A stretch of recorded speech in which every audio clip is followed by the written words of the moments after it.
Everyone, welcome to another video of Pick and Roll with the Presley Bros.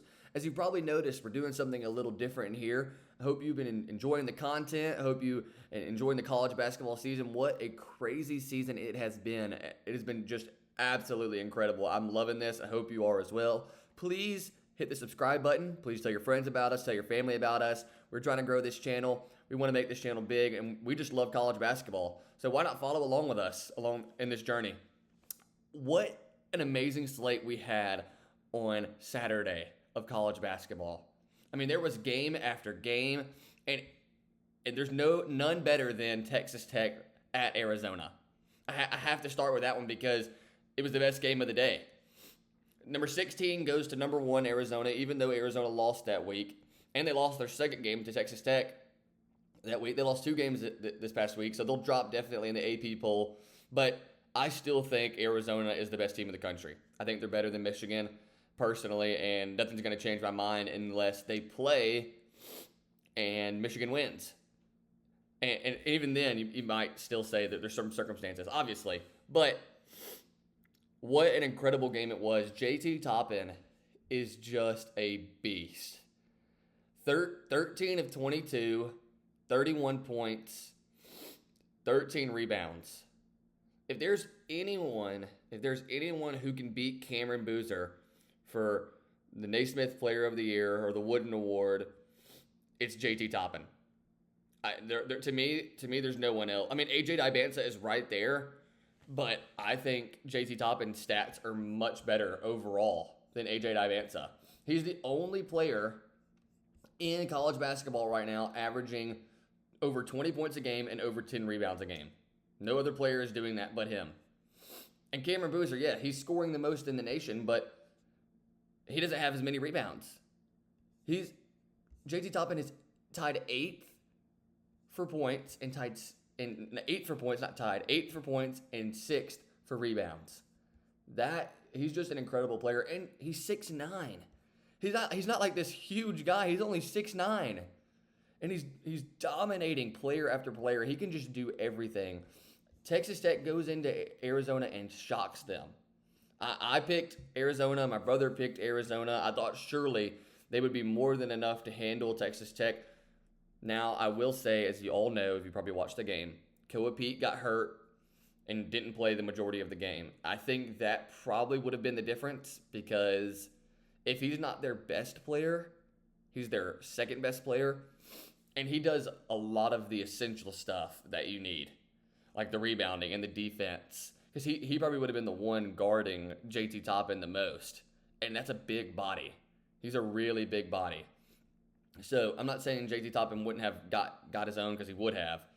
But being without one of your best players is huge, because they only lost by 3 in overtime. But what an incredible game it was. Texas Tech, they really rely on 2 players, JT Toppin and Christian Anderson. And they both showed up. Now, Christian Anderson, he kind of had a little bit of a rough game, but he still had 19. But listen to how many minutes they played. 44 minutes for JT Toppin, 45 minutes for Christian Anderson. JT Toppin sat out only for 41 seconds. If that's not incredible, if that's not impressive to you, then I don't know what can be. Basketball is exhausting.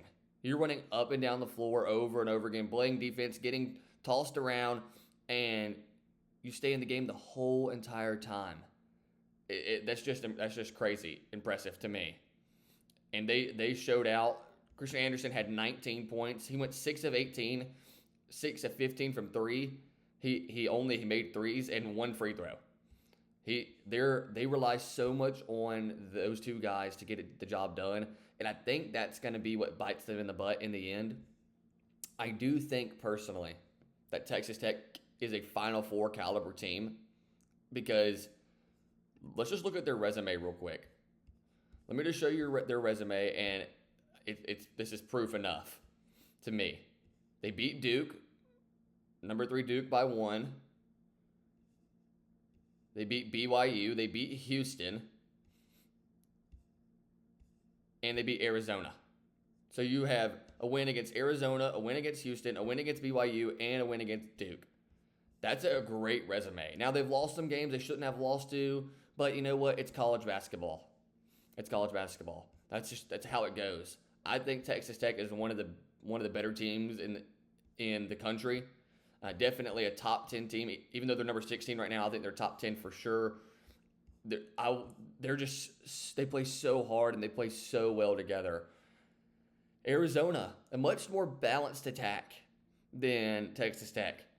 The highest scoring player was tied between Toby Awaka and Braden Burries with 16. And the next highest scorer was Ivan Kurchenkov at 13. But Mo Krivas had 10, Jaden Bradley had 11. Now they play that's their style of play. No one on that team really averages high scoring points, and no one really takes over the game. They just play together and they play smart. I think Braden Burries is the highest scorer, is the leading scorer of that team with 15.7 points per game, and followed by Hein Koa Pete with 13.8 points per game. And like I said, that really hurt Arizona him being out, because he's such an important player. He is so important for that team, for everything that he does. He only played 11 minutes. So let's just let y'all know, Koa Pete only played 11 minutes, and they lost by 3. I have to believe that that's the difference over the game. Now, I know Arizona isn't the greatest three-point shooting team, but they shot 25% against Texas Tech, 4 of 16. In my opinion, that's not nearly enough threes in this era. Even if you're like your focus is not 3 points, I think you got to put more up than 16. But you went 4 of 16 from 3. Texas Tech went 11 of 33. 33% from 3 as a team is really not that bad. Texas Tech came alive in overtime. In overtime, that's kind of where they took over. They went on a 9-0 run and kind of sealed the game a little bit for Texas Tech. And Donovan Atwell hit a huge 3. And then when Arizona thought they had a chance, Texas Tech gets 2 offensive rebounds. They get 2 offensive rebounds, and that's the game. They had a decent look, not great, but a decent look at a tie. But it would have been a miracle if they would have made that. It was really an incredible game. Hats off to Texas Tech for fighting, because they just fought and they fought and they fought. They were at one point down 64-57 with 3 minutes left to go. 64-57 with 3 minutes left to go. You might think the game's over. Most people probably did. I did. I was like, well, there goes Texas Tech. Arizona's just too good. And they just keep on fighting and fighting. This team has so much grit, and it's just so impressive to me. Let's look at some of the stats for the game. Overall, Arizona shot 39% and Texas Tech shot 41%. That's pretty even there. I'm trying to see if there's any big discrepancies here. Honestly, everything seems to be pretty close. I mean, the free throw line for Arizona was a massive difference. 13 of 19 for Texas Tech and 23 for 31 for Arizona. So Arizona got to the free throw line way more than Texas Tech did.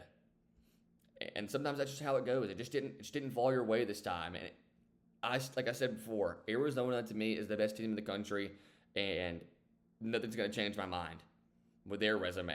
I don't even have to say their resume, because they're just so talented.